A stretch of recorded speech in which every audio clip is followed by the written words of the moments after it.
Well, thank you, Jaleel, for sharing your story. That meant a lot to us. We're happy that you and your family that is continuing to grow has a place that you can call home. And I hope, on a personal note, that you take great pride in the person you've become. You should be very proud of that.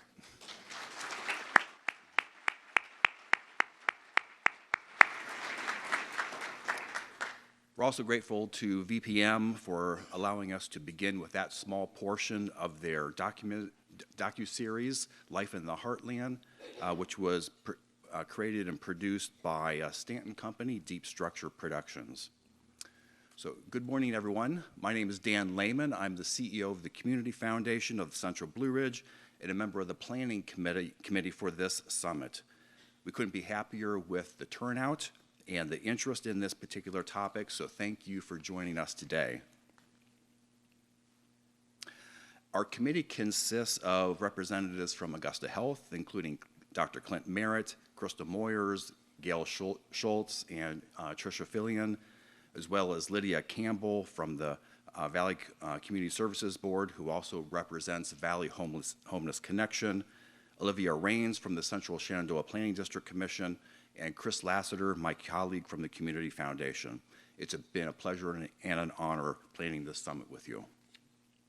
Our work together actually began back in March of 2020 as a subcommittee of the then newly formed public-private partnership assembled to respond to the pandemic public health emergency.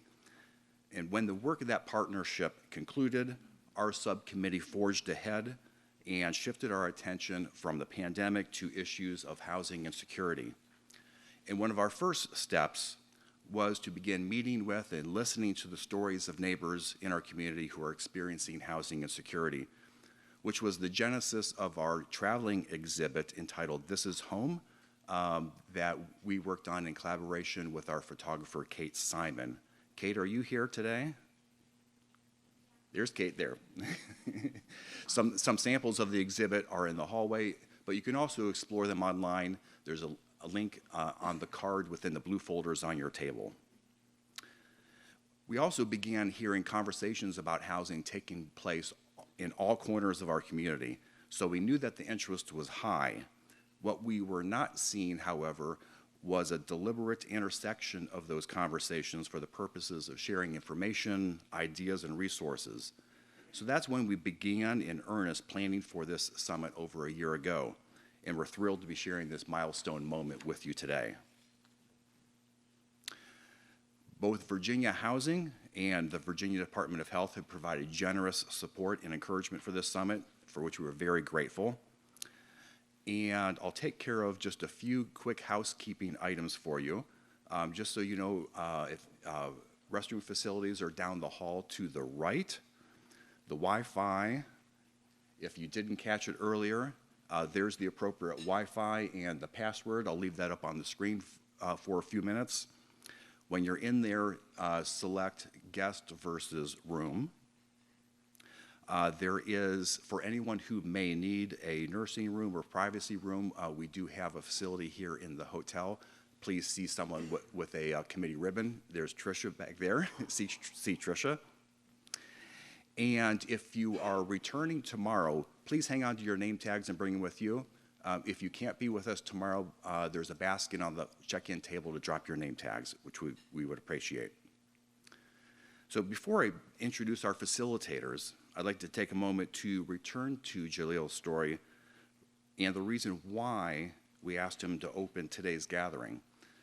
Any discussion about housing can quickly turn to considerations of types of housing to be built, locations, tax credits, public policy, and the like. Those topics represent what we can do and how we can go about it. However, we shouldn't ever lose sight of the reason why we're having these discussions in the first place. Housing is about people. People in our community, our neighbors. And the security and dignity that housing provides for all of us is why we are here today to begin working on this issue together. And we designed the summit agenda to reinforce that foundation. And speaking of the agenda, it's time for me to turn things over to our summit facilitators who come to us from the Spark Mill in Richmond. I'm pleased to introduce to you Chris Bennett and Avi Hopkins, with whom we've enjoyed working for the past several months. Chris.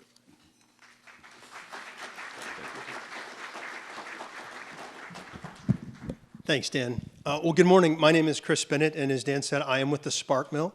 I also can't stand behind a lectern very long. I'm a free-range facilitator.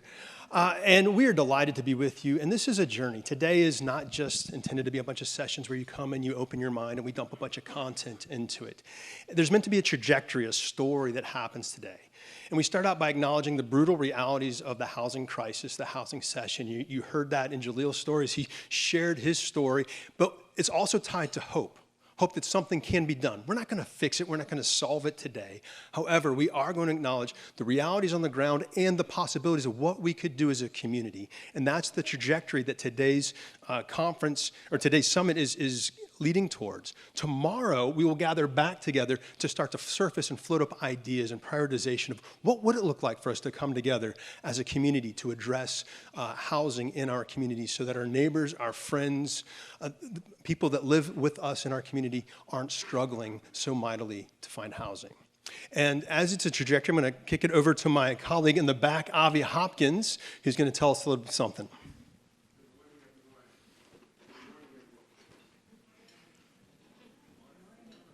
Good morning. Good morning. There we go. Good morning. My name is Avi Hopkins, again with the Spark Mill. And as Chris shared, we really are excited about capturing this hope. And as the committee came together to think about how do we memorialize this moment, how do we commemorate this time together, an idea surfaced, one that's fairly unique, and we thought about how to have a live canvas capture our experience today. So the beauty of the conversations today, the questions you ask, the solutions that come out of these conversations will be captured on canvas. So I encourage you to come back on breaks, just see what's happening, and enjoy the work of our artist, who I want to introduce right now, Mr. Amiri Richardson Keys. Amiri Richardson Keys is a native of Richmond, Virginia. He is a husband, father, son, brother, mentor, and entrepreneur. With his wife, he co-founded the Artists Revealed Through Services Preschool and Community Center in Chesterfield, Virginia. Amiri credits his love for the arts and building a circular community to the dynamic Black women and creative role models instrumental in his upbringing. Amiri is a VCU School of Arts graduate and is pursuing a master's degree in art therapy from the George Washington University. Please welcome Amiri Richardson Keys and his work today.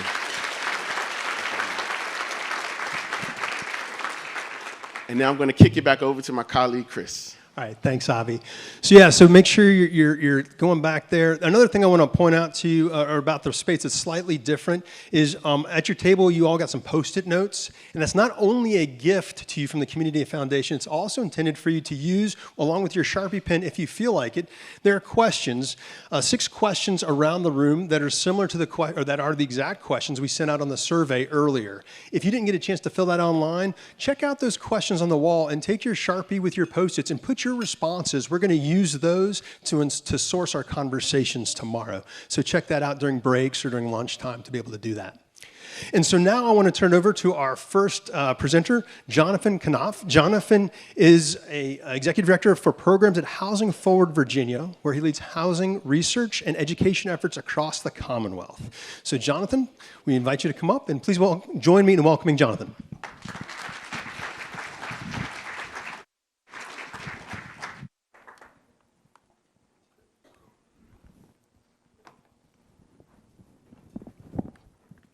All right, good morning, everybody. Can you hear me? Yeah. Great. It's great when the lav mic works on the first try. Good job, guys.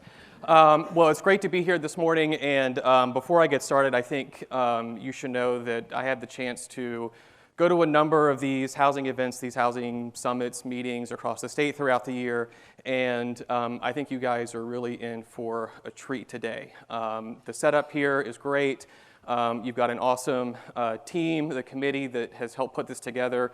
between Dan and Olivia and everybody else he mentioned. And the Spark Mill does a really great job with these sorts of things. So you all are going to have a really good time and I think knock it out of the park. So I'm excited to be here. And it's a tall order to try to start this off. And so what I've been asked to do is explain to you all how we can talk about housing, how we can frame the conversation, and how we can find success instead of failure and frustration, which happens a lot, happens to me a lot too. So I guess raise your hands if you, on a somewhat regular basis, talk about housing in your work, with your neighbors, with your family, and how many of you have had a conversation go somewhere you didn't want it to go with that? So, you can't always avoid getting stuck in the mud, with anything around policy and something as personal as housing, but I will do my best to help kind of give you a larger 10,000-foot view perspective on maybe how to approach talking about this issue and what you can do about it to not get frustrated. So the question that I ask myself all the time and that people ask me is, why is it so hard to talk about housing? What is so unique and special about this thing that we do, this thing that we spend, as I'm sure most of you in this audience spend 40 hours a week, if not more, thinking about and trying to help your community with? So I'm an elder millennial, and as any elder millennial who grew up in the 90s experienced, I got most of my cultural input and knowledge from The Simpsons. So I'm going to have Homer help us kick this off a little bit, because I think he's much better at facial reactions and facial things than I am in expressing his emotions. So the first thing about housing is that there's way too much going on. There are so many policies, so many different types of homes, so many different problems that you don't know where to start. And I think something that we experience is, and this is a cliche, but we really get siloed a lot when we're in the housing world. We focus on homelessness because that's what we're doing on a day-to-day basis. That's our job. Or we're focusing on building, single-family homes, or whatever. And so it's easy to kind of get compartmentalized. Or if you're approaching this as an advocate or somebody who just wants to learn more, you don't know where the hell to start, right? It's so hard to figure out where to begin and where to make sense of this huge issue that affects everybody in all of our lives. And as you quickly figure out, a lot of people refuse any reality other than their own.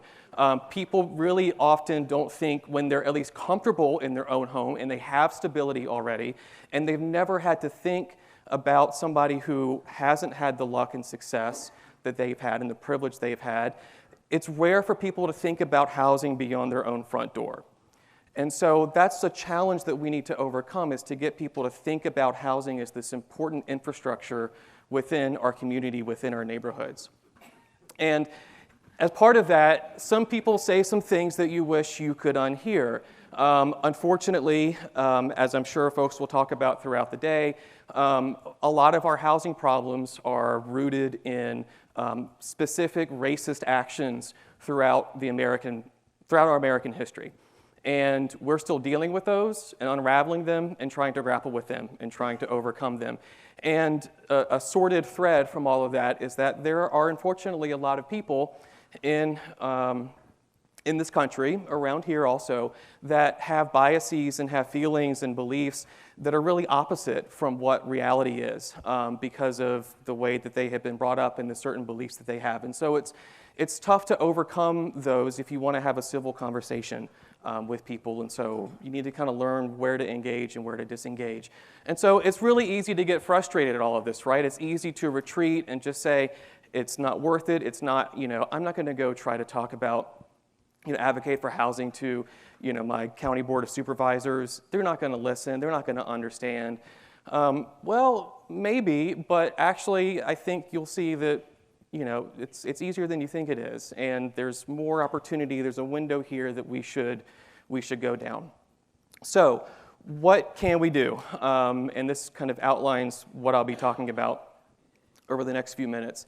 And I've got a little timer on my watch, but if we get too far along, just pull the shepherd's hook and take me off the stage. So the first thing is to know your facts and your history. And I think, I'll talk a little bit about some important things that I think are useful to know, but really this is where everybody else speaking later today and tomorrow is going to help you out by giving a lot more specific information and background on the work that they do and how they've gotten there and how the problems they're looking to solve have been created.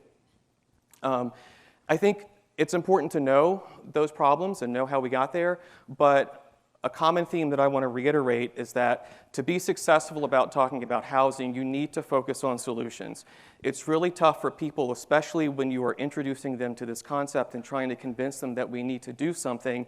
If you dwell too long on the problems, you don't have enough time to talk about what you can do. And that's ultimately what we want to do, right? Is find the solutions and take action and make progress. So be sure to spend time talking about what we can do. And again, I think you will hear throughout today and tomorrow a lot of great work that's already happening and a lot of good ideas that should probably get implemented. And then finally, as you're doing this, you need to rethink how you talk about housing. And so this is what I'll spend a little bit more time on this morning. And then you probably need to think it over again, because I do all the time. It's an iterative learning progress, as you'll quickly find out. So I think the first question that most people ask, and that we spend a lot of time debating and trying to understand, even amongst ourselves as our, little housing community of people that do housing work, is what is affordable housing? What isn't affordable housing?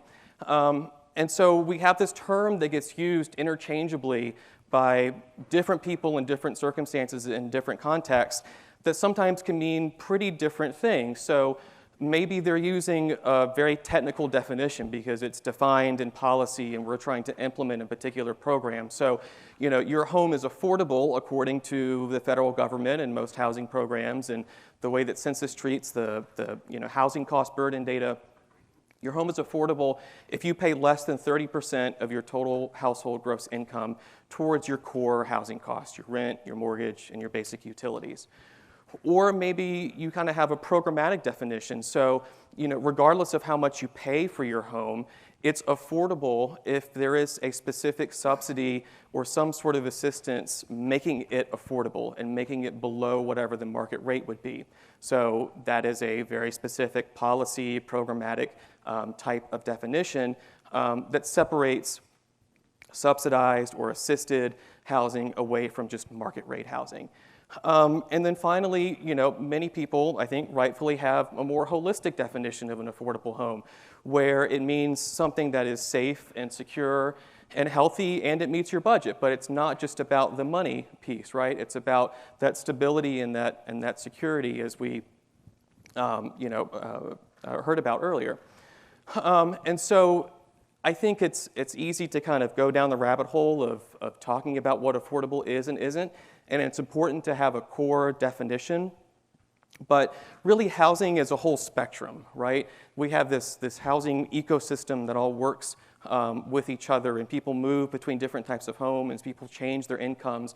And so it's this kind of continuous scale that we can think about, and then kind of layer on the different solutions we have, or the different types of things that we can do to help folks who are experiencing housing problems and housing affordability issues up and down the whole spectrum. And so if we think about that axis in terms of income, using in this case area median income, so keeping it somewhat relative, and I know it's probably very small to see for the people in the back, so I apologize. But over on the left here, we're going to start with types of housing solutions or things within the housing spectrum that help people with very little ability to pay, or who are experiencing housing instability.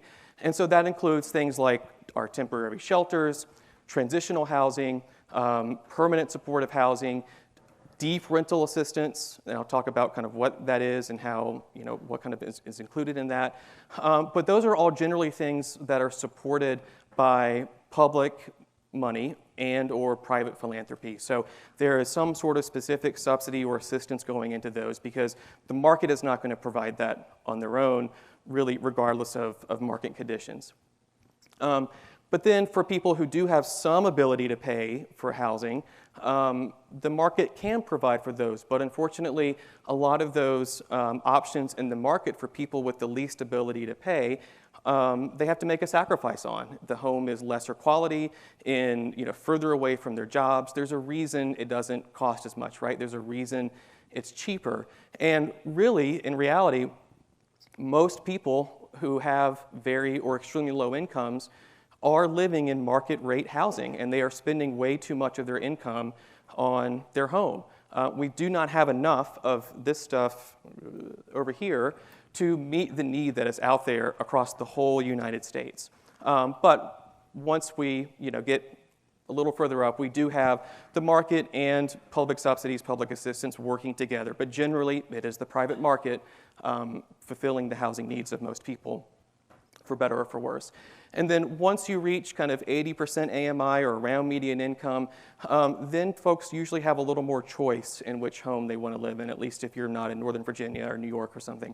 And so this is where we can start talking about first-time home ownership and looking at maybe new construction rentals, things that are serving a slightly higher income or moderate income buyer. And so you can see how the ways that the market provides housing and the way that we as policymakers and housing providers can supplement what the market is doing. And I'll leave it to the presenters later today to talk about kind of where those specific gaps and failures are. Mel's going to talk to you a lot about what the data shows, and then I think the people who are actually doing the work will explain kind of where that is, where the rubber is meeting the road there. So real quickly, kind of how those things work, which I think is important to know, at least here in Virginia. If we look at just the homelessness and supportive housing world, so helping people that have housing instability, generally the flow of money, the flow of resources here is we have federal and state grants and philanthropy, private money, going through either local governments or our state housing agency, DHCD, into continuums of care, local planning groups, the actual local providers coordinating and doing a lot of this work. And that goes into shelter, supportive housing, people who are doing other services. And so we have a lot of, you kind of see, federalism happen here. You have a lot of money from the federal government, the state government as well, all kind of flowing through the system. So there's a lot of players here in order to make this work. And you can kind of see the people who have the purse strings actually can dictate how much and what we can do. On the deep rental assistance side, so housing that isn't necessarily for people that have any other issues beyond just they can't afford a home because they're have very low incomes or can't work or whatever. This is, again, stuff that is generally funded almost entirely by our federal government because they have the money to do this. They have the money generally that can reach the need that is there for these households, but it's woefully under what it needs to be to meet the need for everybody. So we have public housing, which I'll talk about in a second, kind of the trajectory there, and then really the more common way that we address and try to help folks with deep rental assistance is through housing choice vouchers, where we provide people a voucher to go find a home on the open market, and then we can subsidize their rent through the voucher. 1 in 4, if not fewer, of people who are eligible for vouchers and need one actually get them. So that's kind of a recurring theme.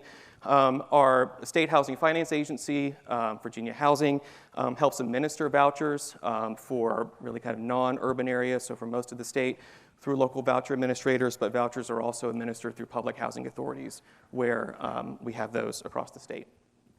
And then finally, just kind of in the more kind of traditional affordable rental development, so things that are getting built by nonprofit developers and private developers where there are some below market rate units being provided. Today, that is almost entirely thanks to something called the low-income housing tax credit. And that's been the case since the 80s. The federal government has shifted the role to providing affordable rentals onto nonprofit and for-profit developers using this tax credit system. And we can supplement that through, again, other state funds, local funds, sometimes philanthropy to help deals actually get done. Again, our Virginia housing plays an important role here in allocating those tax credits out across the state. And this goes to developers who are working in a community to actually build housing. And so this is the flow of how new affordable rental housing gets built. And again, it's woefully well below what the need actually is. And so to kind of give a little bit of context for those systems there, I'm going to show you 3 charts that just in general at a very high level, I think help explain some of the problems that we're facing today. And then Mel will spend more time talking about specifically what's happening here in this region. So first, we really don't build them like we used to. And this is not commentary on the type of home or what we're building it out of, but we're just not building enough at the rate that we used to. So this graph goes back to the 1960s, and you can see this is the rate of production per the share of population across the whole country. And we are over here now in 2022, 2023, about half of what that average was back in the 60s, 70s, and 80s. And so you can see the big dip from the Great Recession when housing production cratered, and we are just barely crawling our way out of it. If you think there are a lot of homes getting built and you smack your head and you're like, I can't believe all the homes they're putting up these days, that is nothing compared to what we used to do a few generations ago. And so we are well behind the production and supply that we need to build across the whole spectrum of housing. But looking at the federal government's role in all of this, this chart shows the annual outlays in the federal government's funding for public housing and deep rental assistance. And so again, it's kind of tough to see, especially if you're further in the back. But basically what this shows here, again, looking from around 1960 to today, the yellow there is kind of what this big brown chunk up here shows is funding dedicated to public housing, so units that are built and provided by the government, by the federal government, and then operated and managed by local public housing authorities. Those are affordable in perpetuity, but we'll get there, different story. But you can see all this blue is over here are vouchers. So in the 90s, the federal government, and really beginning in the 80s and in the 90s, the federal government transitioned its priority for funding away from building and maintaining units to providing folks with vouchers and telling them, go find a home in the private market, and we'll help pay for it. But the problem is, we're not building enough homes for those people to find. And so we have this really broken system where we're putting money out and telling people good luck, but we're not providing the homes that they need that could be affordable to them or they could even find in the first place. And so what's happened is that the federal government has said, well, okay, we're going to get out of the business of building housing ourselves. We're not going to do public housing anymore. And so we're going to ask the private market to help us with that. And so that's where the low-income housing tax credit comes in. And so this is what that production has looked like since the mid-'80s when the program began. And you can see production really go well above 60, 70, 80,000 units a year in the early 2000s when we were building a lot relative to decades ago. But that production has tanked after the Great Recession, and we're, again, still barely crawling back to where we need to be. And so we are so far behind where we actually need to be right now. And that's a really tough position to be in because we have so much that we need to do to overcome before we can even think about the next generation and our future. So, of course, this doesn't even mention all these things like rising interest rates, labor and material costs skyrocketing, restrictive land use policies, that's a whole separate thing that I don't have time to get into, but maybe we'll talk about later. Wages lagging behind what the price of housing has done, workforce shortages that are preventing us from building homes, and private equity stepping into the game and acquiring single-family homes, mobile home parks in concentrated areas and really disrupting markets in a lot of ways that make it tough to find stable and affordable housing. So, where does this leave us? What happens? I think the takeaways are accelerating prices reflect the lack of supply across the whole spectrum. So it's across the board. We need more of everything. And these long-term shifts in federal policy, what they do is put increased responsibility and burden on state governments, local governments, service providers, private market, everybody. And so now that responsibility is diluted across a lot of different actors within the system. And so we have to coordinate more and do a lot more with less. And so, again, it's hard to plan for the future. It's hard to think about what we're going to do, how we're going to take care of housing for, our kids and their kids when we're still trying to find homes on our own, right? We are not even treading water yet. We're still underwater. So, what do we do? This is tough. This is depressing. Because a broken housing market makes things tough for everybody. Even folks that are relatively comfortable in their own home, their life is disrupted in some way if the housing market around them is broken, because they're the folks that bag their groceries and provide other services for them. The people that earn less are making sacrifices, and so we just have this very inefficient economic system that gets created when our housing market isn't working. So what can we do? The two ways that I like to separate this in just kind of economic terms are, supply side solutions and demand side solutions. And so what does that mean? What does that look like? So on the supply side, we can make affordable housing. So we can think about actual units by reforming zoning to help the private market build more. We can provide more subsidies to do development. We can do mixed income housing. We can do project-based assistance that are attached to specific units. But we can also make the existing housing that is out there more affordable. So provide more assistance to tenants and renters themselves. Give it to the people and don't attach it to the home. That's what vouchers do. We can provide grants and other loans to first-time home buyers to help them purchase their first home. We can do home repair assistance, weatherization, other things to help folks' homes be more weatherized and energy efficient and lower their heating and cooling costs.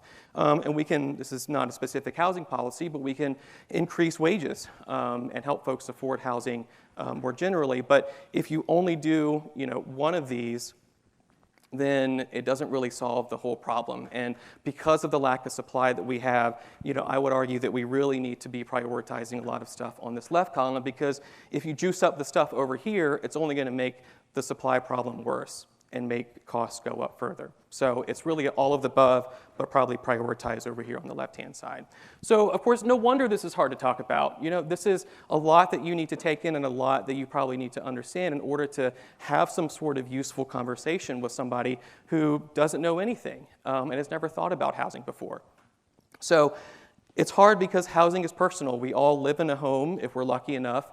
We all need a home at least, and so we have personal attachment to those homes, and good reason, right? That's the place where we spend at least a third of our lives, if not more. It's the place where we raise our kids, go to sleep at night, so it means a lot to us. And surprisingly, something that I found, at least around Virginia at the local regional level, is that housing really isn't partisan. It's one of the few things that hasn't been completely poisoned by the rest of the political discourse, but usually, more often than not, it's not partisan, and so this gives us some interesting opportunities. But still, housing breaks people's brains, and I think a really good example of this that I found earlier this year is when Arlington County was thinking about changing their zoning ordinance to allow for what they called missing middle housing, so small-scale apartments, duplexes, 3 to 4 unit, small apartment buildings within traditionally single-family neighborhoods. And so this was, as you might expect, a very divisive, controversial thing that really isn't going to have that much of an impact at the end of the day. I think they're expecting, or even capped the permits on it once they passed it, to 50 a year to begin with. So it's really not going to have an effect. But it was still a pretty important win. But during the discourse and during the debate and everything, we saw some interesting things like this. And so I came across this post on Twitter earlier this year where a housing advocate in Arlington posted this picture. And he said, "I walked through my neighborhood here in Arlington, shows some interesting contradictory thoughts on missing middle housing." And so we'll zoom in here on what these yard signs are. And so on the left, we've got a sign that you've probably seen a lot throughout cities in Virginia. over the past few years. We believe Black Lives Matter, love is love, no human is illegal. So you might expect the person living in this home to have some relatively progressive values, and you would think, okay, maybe they understand that, housing is a human right, housing is critical, for stability, and we want to support that within our neighborhood. Well, no, you're wrong. They don't want any upzoning, no duplexes. Do not ruin the character of this beautiful, $1 million+ single family home community by building a duplex next to me. I do not want that here. So, Black Lives Matter, but just they need to matter over there, right? And so it's this cognitive dissonance that occurs with housing that doesn't really occur, at least from my perspective, in a lot of different areas, or maybe I'm just naive about that. But what's going on here? And so I think, this is a little bit of pop psychology. I'm not a psychologist, so this might have been debunked, but you might have heard of something called the Dunning-Kruger effect. So this means basically, we have our level of confidence that somebody may have on the y-axis and the level of competence they have on the x-axis. And so, if you know nothing, you probably have zero confidence. But if you learn a little bit, then all of a sudden you've got a lot of confidence, and you find yourself on the top of what they call Mount Stupid. But then you learn a little bit more, and so this was, me a few years ago. You end up in the valley of despair because you get overwhelmed with how much information is out there, and you realize you don't really know anything. There's so much more to learn, but eventually you begin going up the slope of enlightenment to the plateau of sustainability, and you know that you know a lot and can actually explain things. But unfortunately for us, everybody really thinks they're an expert, and most public meeting attendees are usually, very confidently at the top of Mount Stupid, and are not going to come down from there. So that's, I don't mean all public meeting attendees. I'm sure many of you go to public meetings, as you should, but unfortunately that is a stereotype, right? And that is what I'm sure a lot of you have experienced. So let's talk about frames and backfires, these two terms that you may have heard of before. What is a frame, and why are we talking about it? What does this mean in the context of talking about housing? Well, frames are the choices that we use to define kind of how we're going to set a conversation and how we're going to present information. And so to be effective, where are you going to start that conversation? What values or what knowledge are you going to begin that discussion on? It requires to know your audience. You can't just use the same message with everybody. You need to know what to lead with to not have people shut down immediately. You need to use your words carefully a lot of the time because words are loaded. Words have lots of different meaning and definitions to people, so you have to recognize that. And this is the problem I have for the most part, is knowing what not to say. What do you leave unsaid? What do you strategically leave out sometimes? And so those are the things that you need to think about when you're framing a conversation. And this goes for housing, but also goes for trying to plan dinner with your partner, right? Which can sometimes devolve into an argument over where are you going to go, where are you going to cook, and so knowing how to frame those conversations is something that you learn naturally, but maybe just isn't something that you think about doing proactively when you're talking about housing. And so if you don't choose the right frame and you don't approach these discussions strategically, at least with strangers or people that you don't really know that well, your message can backfire. And this happens a lot, right? You see it in every political discussion, every conversation about something serious these days, where the receiver of that message will just immediately shut down and retreat back into what they feel comfortable with, which is a lot of times their existing prejudice or biases. And you're not going to get anywhere. They have thrown up the brick wall, and they are now on the defensive because you might have said something that they perceived as an insult, or making them appear that they didn't know something, and so now they think that you're calling them stupid. And so it's tough, right, when you find yourself in that situation because now anything you say is going to be counterproductive. And so and we're guilty of this too, right? The human brain is wired this way. We're still trying to solve that evolutionarily, I think. So maybe we'll get there in a few thousand years. But for today, we still have to overcome it. So an example of how, a backfire may work in real life is, a lot of you, housing service providers, nonprofit people, you've got to do an annual report, an annual appeal. And so you want to, take your clients that you've been able to help and, maybe tell their story. And show to your funders, like, hey, look at these people that we're helping, or maybe you want to take this message into the community, and so you say, hey, John and Mary are our neighbors, they need our help, they have an addiction problem, they've been homeless, they need an affordable home, and they need some counseling support, and so, we can help provide them that, and so help us do that.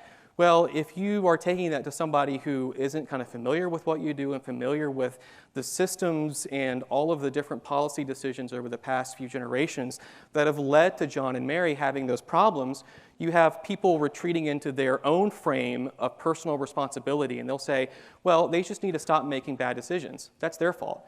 Don't ask me to pay for their mistakes. Or a lot of times, this is very common, zero-sum thinking across, across our economy and our society. So, I might feel bad for them, but it's got nothing to do with me. And, if we help them, then other people are sacrificing something else, and they just need to pull themselves up by their bootstraps. And, again, not my problem, not going to think about it. And this is pretty common, right? Those are backfires that I think a lot of you have probably experienced in your work and talking about, housing. And so there is a lot of great, interesting research on this that's still ongoing. I'm happy to share resources at the end and provide links and all the follow-up material. But if you're scribbling notes or Googling on your phone, look for the Frameworks Institute, Enterprise Community Partners. They are the national organizations that have done this research and done focus groups and done surveys to test different messaging strategies and test how to have conversations about housing from an empirical perspective to be successful. And so we need to learn from that research to do our jobs better and be more effective. So just condensing all of this down very briefly, 4 tips I think that we can pick up from their research are, number 1, focus on regional fairness. And so that's why it's great. This is a regional conversation that you all are having here today. So we need to move the discussion away from personal decision making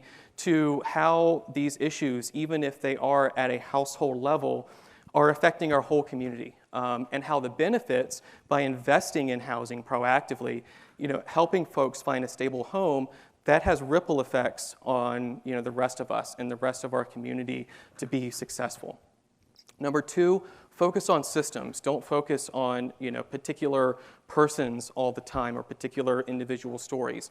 It helps people to know how we got here in the first place. And in order to do that, they need to know the characters and what their roles are. What role does the federal government play? What do they not play anymore? What are they not doing? That's important to know. What do nonprofits in our community do? What does the local government do, not do? What strings can, what levers can they pull? What do they not have access to? So understanding those limitations helps set the stage for a more informative and productive conversation. And so that also helps you do number 3, which is provide proactive explanations. Don't assume people know everything you do. You need to fill blanks yourself, because if you don't fill blanks, then people are going to fill them with their own information and their own ideas, and who knows where they're getting them from, right? There's all sorts of stuff on Facebook now that is totally wrong. And so, you need to help inject reality and real situations, real data into your stories, and that's where data comes into play. But then I think most importantly, focus on solutions. Never end the conversation by saying, yeah, it's a huge problem. Right? What does that encourage somebody to do? Nothing. You need to always end on, well, here's what we're already doing about it, and here's what we need to do more of, and here's how you can help, right? That actually will activate somebody to say, okay, this is solvable. This is something that we can take on. It's not, rocket science. So we are, I looked it up, 43 days away from Thanksgiving, and so this will be your ultimate test. The time is ticking. Are you ready? Are you ready for wherever the conversation may go, depending on where your cousin or your uncle may take it? They take it all sorts of places, especially once you're halfway through dinner, and the tryptophan is hitting, the wine is there, and so Lord knows what's going to go on. So if housing gets brought up, are you ready? And so my tips to you would be use familiar places, terms, and concepts. Focus on things your uncle or your cousin or whoever is familiar with. Talk about their own situation. Talk about, well, hey, when you bought your home back in the 80s, how much was it? And how much did you make? And how does that compare to now, right? What privileges and advantages did you have that maybe you didn't think of? And now, what's actually happening today? What's changed? What's different? Again, name the players and their roles in the system. Don't treat this as some big nebulous thing that's occurring that we're left holding the bag for. This is, there are people making these decisions, have made these decisions in generations past, and so you can connect those. So this is where it's really important to know your American history around housing, around redlining, around urban renewal, around predatory lending, all of those things that unfortunately got us to where we are today, and to draw those paths and those connections. And despite me being a data person, just like Mel, that's the world that we are confident in speaking and talking about. We love numbers. That helps us do our jobs. You all shouldn't use data as the full dish. It is an important ingredient, but you need to be telling a story. Don't lead with data, because people are going to have their own facts and their own numbers that they might be wrong, they might be right in a certain context, but you need to use those strategically to support your overall message and the takeaways that you have. So find the right stat, find the right data that helps you, but only in the context of telling your story. Don't just dump a bunch of numbers at people.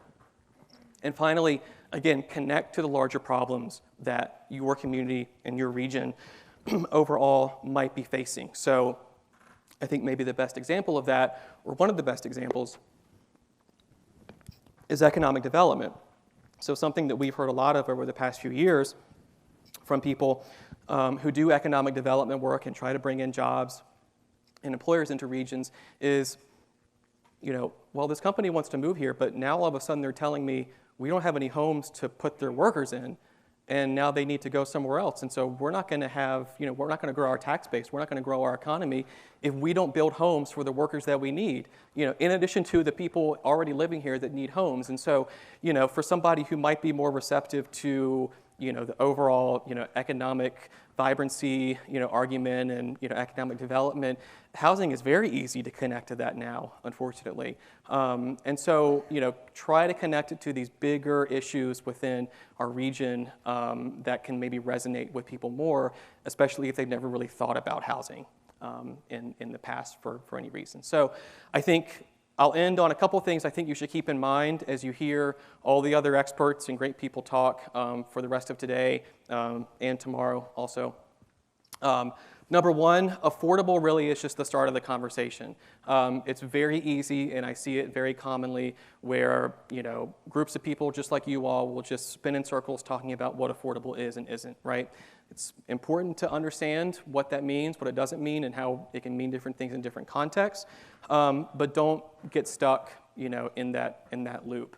Have an idea of what you want affordable to be, and then spend more time talking about how to actually get there. Take advantage of increasing attention on housing issues.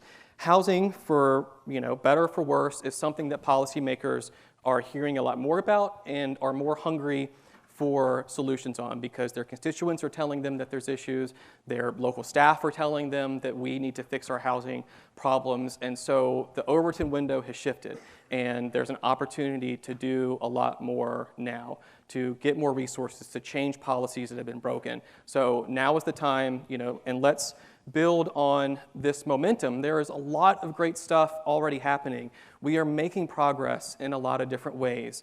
And I hope that's a story, or a thread that you'll hear, all the way through tomorrow, because it's really good to build on success. It encourages you and encourages other people to join what you do. But we're here talking about this because there is so much more to do.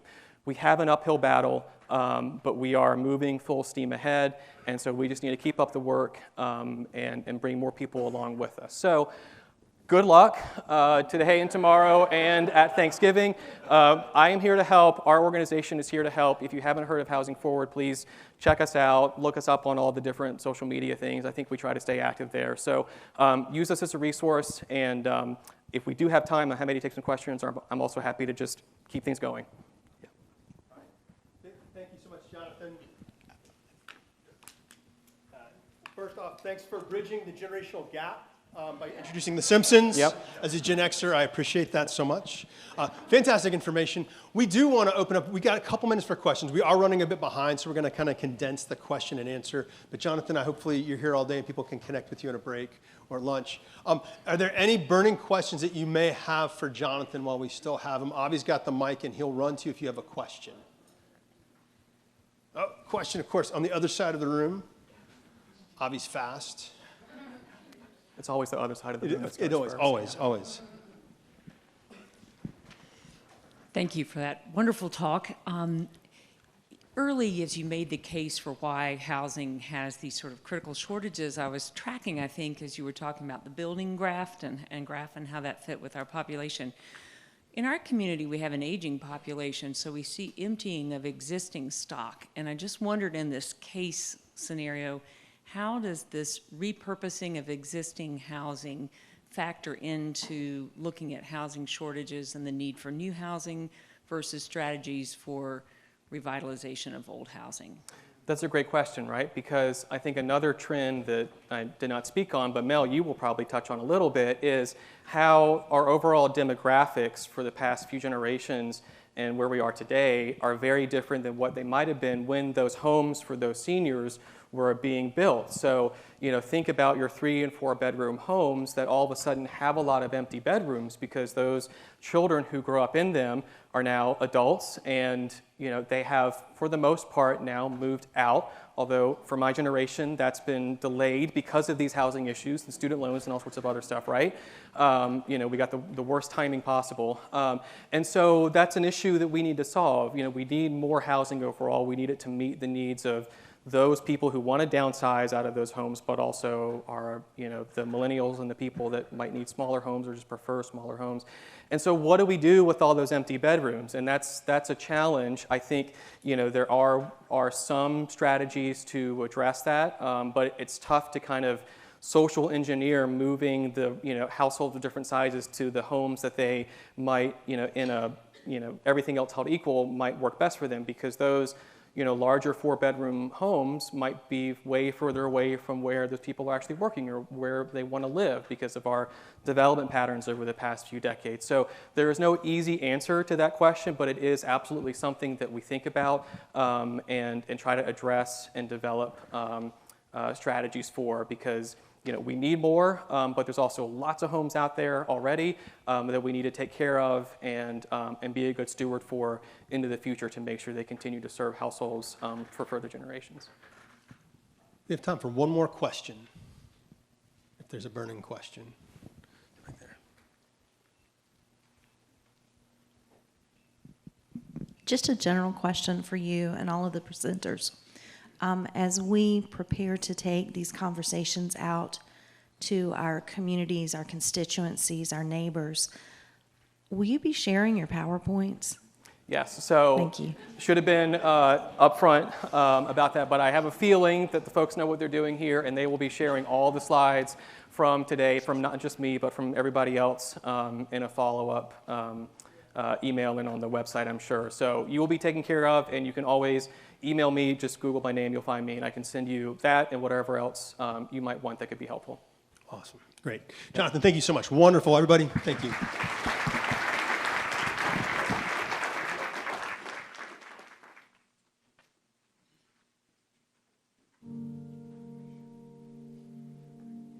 We work in the Stanton, Augusta, and Waynesboro area, providing what we call critical home repairs that make a home safe, warm, dry, and accessible. Typically, we work with folks that are residing in a home that they own or are in the process of purchasing, making sure they had a front door that locked and the windows that were intact and locked. their floors aren't falling through to the basement, making sure they have insulation, that their furnace works. A lot of those things, though, we as a volunteer organization aren't going to be the direct providers of, but we're making connections with folks whose primary mission is to look at furnaces and air conditioning units and insulation. So we work with Department of Social Services on those things, as well as community housing partners. Dry oftentimes involve roofing problems, plumbing, get a lot of leaky pipes and toilets that are leaking around the base that then lead to other problems with floor rotting. Accessible is anything from wheelchair ramps and grab bars to pulling out tubs and replacing them with low threshold showers. A lot of those more involved bathroom modifications, we're working with Valley Program of Aging Services, helping us cover some of the costs of that larger project. They'd been living in this home renting for 18 years, and the landlord had a sudden need to house a family member, so they were kind of forced into a situation. We got a call from a friend of theirs who explained the dire situation to us. The home that they've bought is basically a shell. They have no utilities, they have no electricity, no water, no septic or sewer system hookup, no power, basically an aluminum shell. Roof you could see through. There were missing shingles. Inside walls were just paneled over with scraps of wood that they had found. They certainly met all the income criteria, the home ownership criteria, the critical needs for sure. It was going to be a leap of faith on our organization's part to take on this project because we still had 50 other people that we already had approved projects that we needed to continue making headway on. But we really felt like this couple was in a really bad place, but they were holding their heads up and they were trying to make the best of it, looking for resources with their friends and tapping into things, and were actively engaged in making it work where they could have just been very despondent in that situation.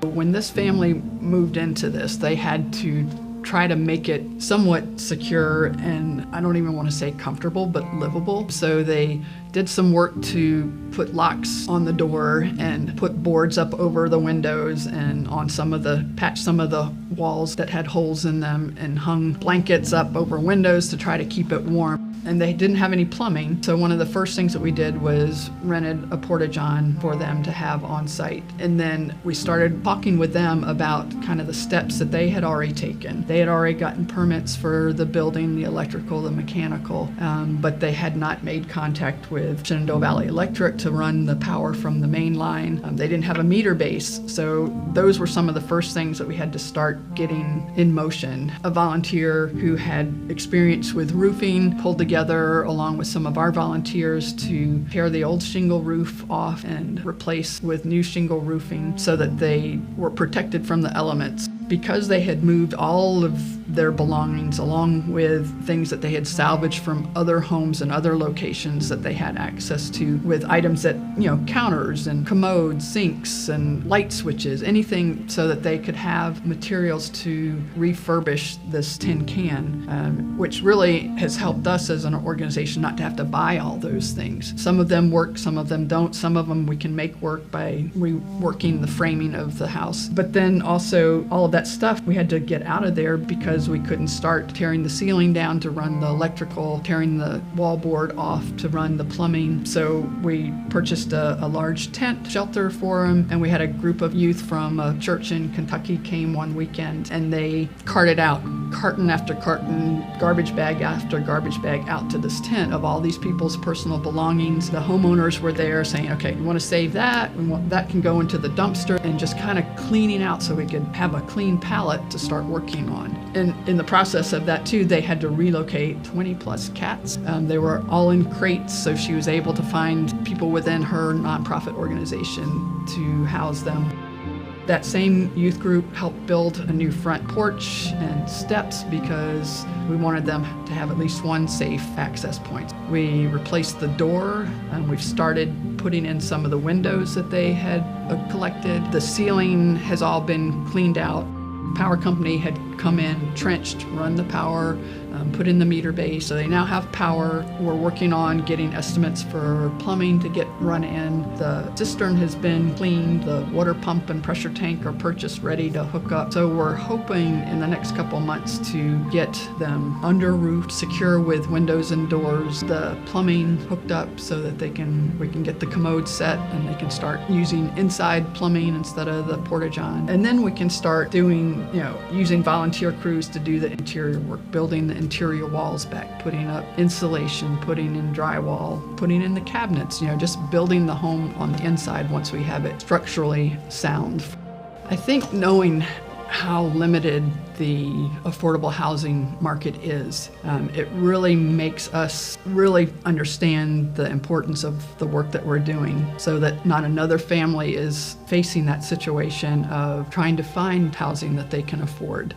This family was faced with losing their housing that they'd been comfortable in for almost 20 years and had to make some tough choices. But they are working with us, and we're seeing them seeing their shoulders lift a little bit, lighten the load as we accomplish one task after the other. That's a very rewarding situation for all of us, the donors that have contributed funds to that project, as well as our other projects. I think when we get them all tucked in for the winter, hopefully, that they're going to be so grateful. They already have been grateful, and hopefully we can have a nice grand opening for them to celebrate their new home.